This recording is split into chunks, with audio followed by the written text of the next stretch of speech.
Thank you, Coach. We'll start first question to your right. Spring. Hey, Coach. It seems like Fee has been a little bit more demonstrative or perhaps feisty on the court this year. Have you noticed that, and like any reason why that might have been the case compared to years past? Yeah, I think it's a natural evolution for a veteran who has been in the league for a long time and starts to feel like, when she sees something that doesn't go the way it should be from an officiating standpoint, that she's a leader and she's got to be somebody that can communicate on behalf of her teammates. And we've watched other star players around the league get the benefit of such outward behavior. And so we tried to unleash Fee a little bit, and that's what you're seeing. First row to your left, Coach. I did. Hey, Coach. I know we talked the other day about this, and you joked about coaches getting fired yourself. You would be concerned. I got fired? Not that I know of. Oh, yet. okay. All right. But since this, Yeah, that's right. since this morning, a fourth coach did get fired, and Trammell, and I know you're crazy. not focused on that, but you've been around the game for a while. You have four coaches who get let go within 3 years or less of their getting the job. Is that your thoughts on that? Yeah, I mean, my thoughts obviously is every time a coach gets fired, any other coach feels that, and you feel for the person that's going through that. And like I said before, all these coaches can coach. It's not a sign that they're not good enough. It's a sign of maybe the franchise. Maybe what you're asking is, are we in unprecedented times? Are we, in this space where people want to capitalize on, and they feel like they need something different, and that might be sort of what the energy that you're seeing is from these executives that are making these decisions. Cheryl, second row to your right. Hi, Cheryl. Hi. You were able to hold JJ largely off the boards. I mean, finished with 5, I think, in Game 3. It seemed like you were more aggressive in doing what you could to sort of keep her from boxing.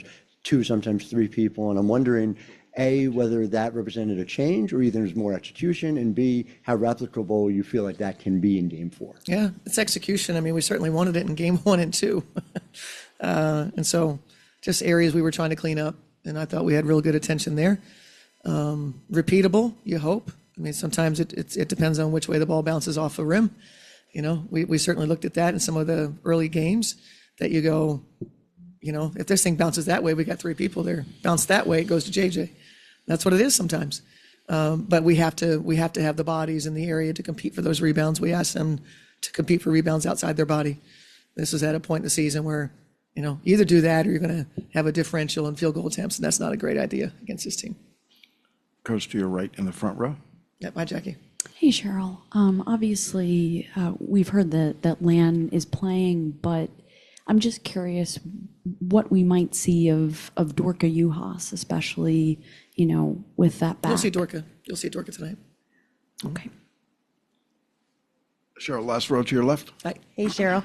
How much do you rely on Rebecca Brunson to kind of relay the player perspective of where you're at in this series right now? A lot. It'd be foolish of me not to. Coaches say something. She's kind of like the cool aunt. You know how it is, like in our families. The parent says something and kids like, yeah, whatever. And then they say the same thing the cool aunt does. She's the cool aunt. Mostly because she's been there. She's lived it. She has felt the emotions. She has been coached by me. So she understands all of it, all the ups and downs. And so she's invaluable in this space, absolutely invaluable. Coach to your left in the front row. Hey, just following up on Jackie's question, I mean, how is Lan feeling, and is there any update on what her role might be, if it will be any different tonight than it has been? We're approaching the game as if she hadn't experienced the pain that she experienced last game. Hopefully the game doesn't present anything that sets us back. But right now, you should not expect anything different than what we saw before Lan experienced this discomfort. Coach to your left in the third row. Hi, Cheryl. We actually asked Lan today jokingly if she got in foul trouble early, if she could maybe make a case for you to keep her on the floor so she keeps her back warm. She didn't seem optimistic that argument Will be would 6 work. fouls in the first half, so we're not trying to do that. What I wondered was when you said the other day, at this point in the season, it's a lot more about players making plays than coaches and strategy. But when you do have a player who might be a little banged up, you know, do you have to change things? Can you change things very much at this point, strategy-wise, or it's like You they can't. already know? Yeah, I mean, this is obviously, you know, you're at a late juncture. You are who you are. You do what you do. And if you have a situation, you know, like this, which was unfortunate for us last game, you know, it's next person up. It looks different.